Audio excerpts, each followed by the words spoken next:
And this year, one of the challenges that I've set and I will be doing with my best friend is climbing Europe's highest mountain. Hey vegan food explorers, I am your vegan food explorer, and today I want to launch a mini series that's going to sit in between all the regular videos on here of food reviews, and I've got absolutely tons of vegan food reviews coming up which you will absolutely love. But this mini series is something slightly different. So if you've watched any of my videos, you'll know that my number one passion is sharing vegan food and sharing how amazing, how cheap it can be, how delicious it can be, and how easy it can be to get. My other passion in life is fitness, and more predominantly being vegan and performing to a high level and showing that you can not only just survive on a vegan diet, but you can actually thrive on a vegan diet. So as part of this, I like to set myself challenges. And this year, one of the challenges that I've set and I will be doing with my best friend is climbing Europe's highest mountain, which is Mont Blanc, which you've probably heard of. It's a really famous mountain in the world and especially Europe. So it sits at 4,809 meters in elevation above sea level. So it is seriously high altitude. It's going to be a grueling expedition, but it's going to be awesome to basically stand on top of Europe.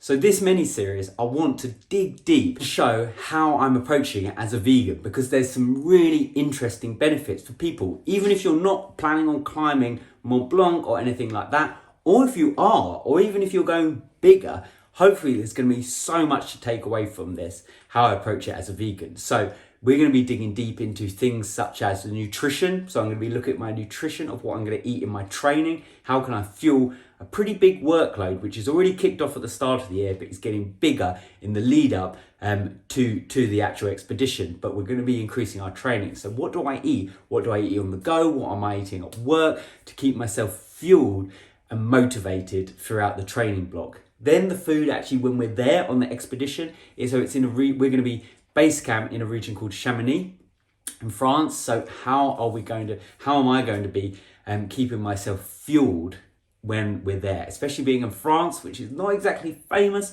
for its vegan options in my experience. And I've got some great ideas of how I'm going to approach that. Food I'm going to be taking, and then food I'm going to be taking up the mountain with me each time. Because it's going to be quite a lot of, we go up the mountain, acclimatise, and then come down. So it's going to be really interesting. And hopefully there'll be a lot to take away from in your own fitness endeavours and everyday life. But we're not just going to stop there, because there's also so much other aspects that are going to be touched upon, predominantly clothing. So mountaineering clothing is dominated by leather and down. And down is made with feathers. We're going to go dig deep into that, because it is, as you would expect, most of the things in the animal industry is absolutely crazy. So we're going to show and discover how I approach it to make sure I'm getting high performance clothing that doesn't exploit animals. So that's the plan. There's loads to dig into. This is a mini series. It's going to sit in between all of our regular stuff. So sit back, stay tuned. We've got loads of content coming up.